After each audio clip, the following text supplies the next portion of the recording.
Story time. Once upon a time there was a rich merchant. He had 3 beautiful daughters, but the youngest was the most beautiful. When she was a child, everyone called her Beauty, and the name stuck with her over the years. Her sisters envied her because she was also the kindest and the smartest of the 3. Their father lost all his money because his ship sank at sea. The family had to move to a small cottage in a small village. The man went to the fields every morning to work, while Beauty did the cleaning and prepared lunch for her family every day. The only thing her sisters did was wake up late, wander around all day, and complain that they had no lovely clothes to wear anymore. A year passed. One day the father received a letter saying that one of the ships he owned had returned undamaged. It meant that the family was rich again.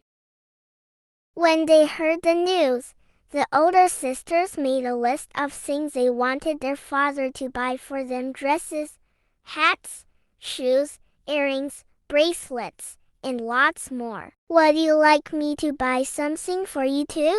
her father asked Beauty. She thought that the money they had wouldn't be enough for her sisters' lists, so she replied kindly, "Since you ask, I would like you to bring me a rose, because they don't flower here." When the man arrived at the ship, it was undamaged, but it was empty, and so the man had to go back home as poor as he was before. There were only 10 miles left to his house when suddenly a blizzard started. The snow was so thick and the wind so strong that the man fell off his horse twice. It was evening, and the man thought that he was going to die from cold and hunger. Just then he spotted a castle not far away. He arrived at the castle and went into a hall. There was a fire where he could dry his clothes and a table set for just one person. The man waited to see if anyone would come, but since no one came, and he couldn't stand the hunger any longer, he ate the meal in front of him. He felt a lot better and started to explore the castle. At last he found a bed, which seemed to have been made up for him. He didn't bother waiting, but got in and fell asleep right away. When he woke up the next day, he was surprised to find some clean clothes left out for him instead of his own dirty clothes. He put them on and went outside to find his horse. On his way out of the castle, he passed under an arch of roses and remembered what his youngest daughter had asked him to bring her. He plucked some roses from the bush. At once, he heard a terrible roar and saw a beast running towards him. "You are so ungrateful! I gave you food, a warm bed, and clothes, and still you pick my roses, the only thing I truly love. Prepare to die." "Please, master, don't kill me," the man answered. "I have 3 lovely girls waiting for me to get back home." "I'm not your master. I'm a beast, so don't flatter me." "But you said you have daughters." "You can go, but you must promise that one of your daughters will come on her own and die instead of you. If not, you should come back in 3 months to die." The man had no choice but to agree. The beast had one last thing to say. "I don't want you to leave the castle with empty hands. Before you leave, take this bag and fill it with as much gold and precious things as you can find."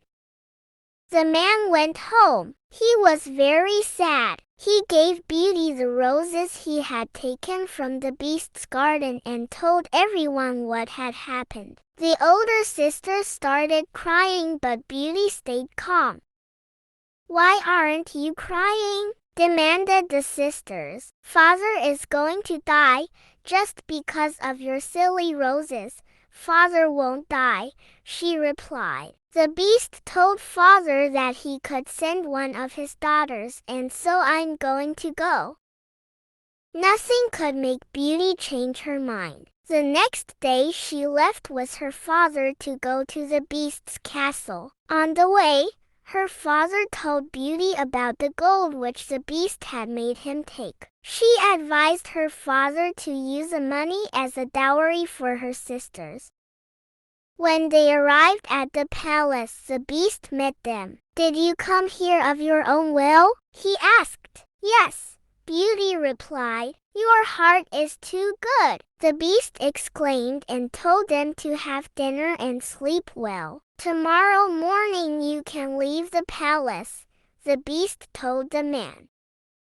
The next morning, after her father left the palace, Beauty started crying. She thought that the Beast wanted to kill her. With her head full of these horrible thoughts, the girl started walking around the palace. It was very beautiful.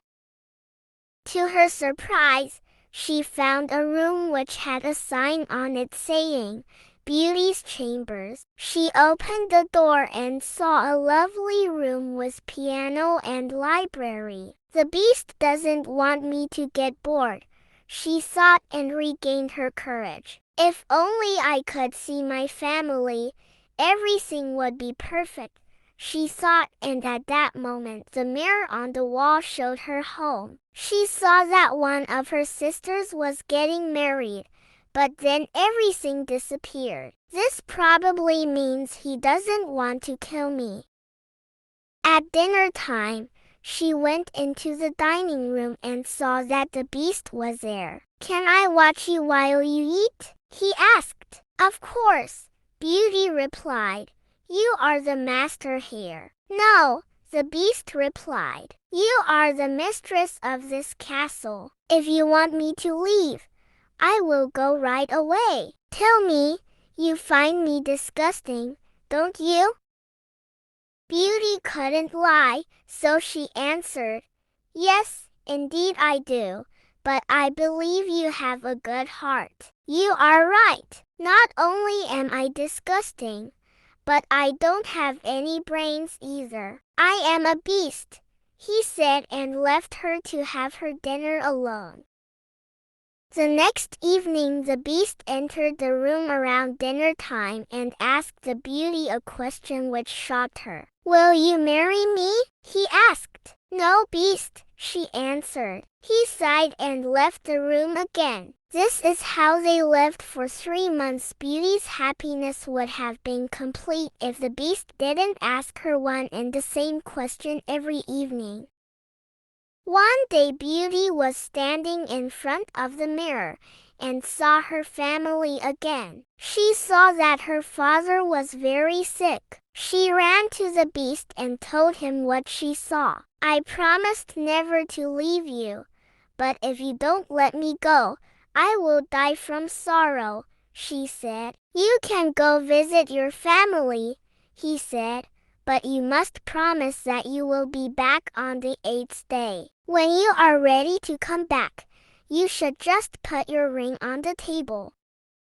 The next morning she woke up at her father's home. When he saw his youngest daughter at home safe and well, the father got very excited. Her sisters also came to see her. They were both very envious and angry that Beauty was all dressed up in a lovely dress and was looking more beautiful than ever. They came up with a sly plan to make Beauty go back to the castle later than she had promised so that the Beast would get angry and kill her. When the 8th day came, they started crying and asking their youngest sister to stay with them a little more. Beauty's good heart didn't even think there could be a plan, and she believed they truly missed her. She promised to stay 8 more days.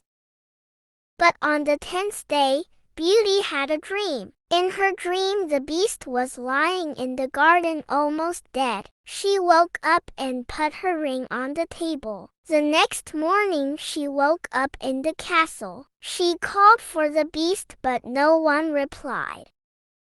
She searched for her beast everywhere, but she couldn't find him. At last, she remembered her dream and went in the garden. There she found the beast. He had fainted, but Beauty thought he was dead. "He died because of me," she thought, and a teardrop fell on his chest.